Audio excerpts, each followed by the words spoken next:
I told you to be hot. But good to do.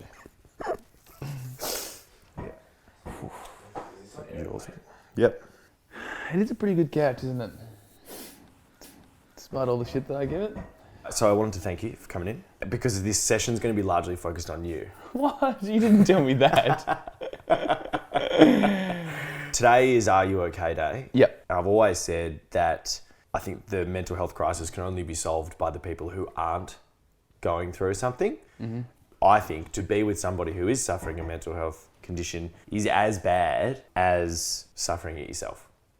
I'm not in that position very often, but I know that it sucks when you don't really know what's going on. So that's why it's going to be about you, because you're in a bit of a unique position because you have to work with me intimately in circumstances which other people wouldn't normally have to work with somebody who's suffering a mental illness. Mm-hmm. So, for example, if I am depressed and I rock up to work, I can't just bury my head in work or like at the photocopier. Not that I'd be at the photocopier, but yeah. I have to front up and do the show, etc. And it's hard for me, but it's also very, very hard for you. That's why I want to focus on you, so that people that watch this or see this can hopefully get some take-home points as to how they should be with other people who've got mental illnesses or mental health conditions. Because that's what Are You OK Day is all about. Yeah, definitely. It's focusing on the people that don't have it and how you can help the people that do.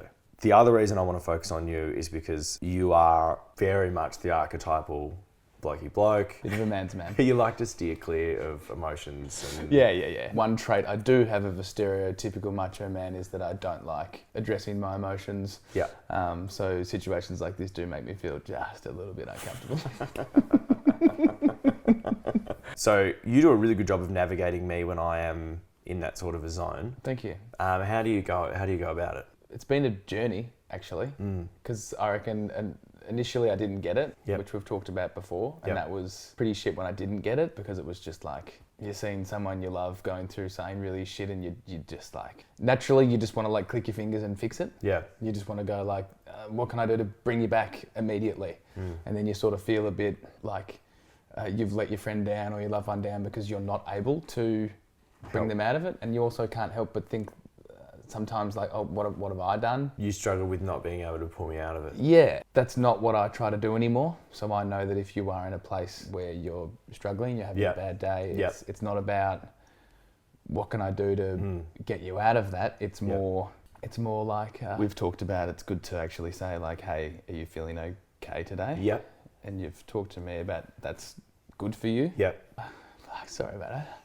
It's hard to talk about. You're doing a good job. I thought I was doing a good job. Stay with it. It's all right. Just trying to show that it doesn't affect me anymore, but it is hard. I know. There's a difference between trying to fix something that somebody's going through with a mental illness versus just being there for them. I think from there, for me, it's just I'm here. Yeah, great. I'm here if you need me. I love you, and just support whatever you want to do.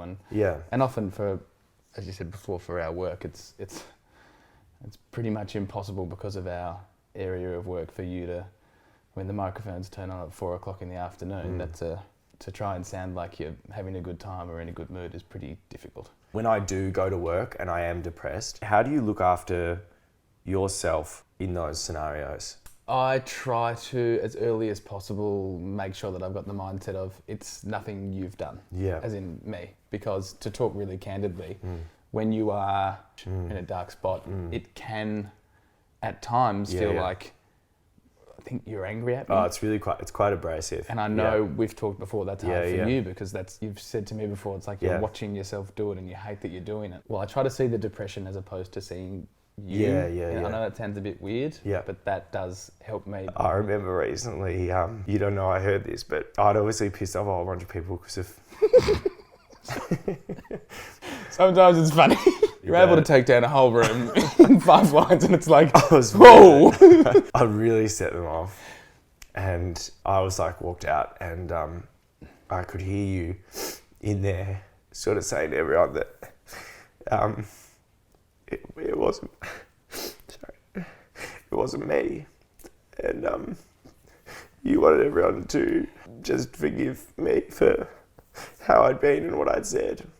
And I don't know how many bosses you've talked off a ledge because of how I've been, but thank you. No, it's fine. And that's a really scary part, I think, of having a mental illness is you hate the way you treat people when you're like that. And, you know, it's really key that you find people like you. It takes real strength to stay with people when they're like that. And I see it with my girlfriend Sam as well. Like I come home and I talk about the fact that I felt like, you know, thinking about killing myself that day or whatever it is. And the fact that I've got people around me like you that don't react and just like absorb it. So I want to say thanks. Hey, it's fine. It's because I love you. I want to tell you that over and over again. It is because I love you. Yeah, and I love you too, man. For anyone else who is going through that, just if they can somehow, and I know how hard this must be when you are in the throes of it, but just to try and remind themselves of how much people do love them. Yeah. It's part of you. It is you. And I love every single part of you. Thanks, man. And all the things you say, I hate hearing the most whenever you have the feeling that you are... a burden. That's it. Yeah. What would you say to people who are on the outside, who are scared of having an awkward conversation with somebody who's got a mental illness? So it's not about trying to fix it. It's about take a baby step and just like start with a message. Hey, how you going? Yeah. And like often, you know, before our show, I know if I'm not doing very well, I will go to the kitchen and I'll make a cup of tea. You did it yesterday. I've got to be 2 hours of the happiest person on the planet and I'm crying out the window. It's really pulling the curtain down of our show. If you hear a sniffle in the top of our show, it's Will's just been crying. You will come in and you'll say, mate, how you going? I know that must be hard as well, but it's great. It's really helpful. And it just starts just chipping away at that diamond of resentment that, you know, is the core of feeling depressed. Yeah. I've got more bad luck. And this is again for people out there who are unsure about talking to someone about their mental health or mental illness. Do you think that it's actually been beneficial towards both our friendship and our show? 100%. Yeah. It took it to a whole new level when we were able to be completely vulnerable and open with each other. Yeah. What would your advice be to other men who are, as you used to be, in terms of really struggling to communicate? Just don't be the person that regrets not doing something really simple. Whenever I think about the days when I say I hadn't messaged you, it dawns on me pretty hard that there's obviously an ending there, which is a very sad ending. Yeah. And I think it's good for people to confront that is actually a possibility, and just know that you never have the conversation and regret having the conversation. You will never ever do that. And if you just front up and you just have it, then you're going to go a long way in reducing people thinking that the way out's the best way to go. Again, I wanted to say thank you for that. I wouldn't be able to rock up and do what I do if I didn't have you so attentive to that and so willing to give. I was listening to a Counting Crows song, and the line in the song that he says is, how am I going to keep myself away from me? I just want to say that often it's because of you. You keep me away from me. I'm really lucky. I'm lucky. So, thanks, mate. I'm lucky. I love you. Love you too. Oh, bloody hell. I told you to be hot. I didn't know you'd overheard me that day. Imagine if when you walked away and you told me, bring in Waleed, we need the replacement.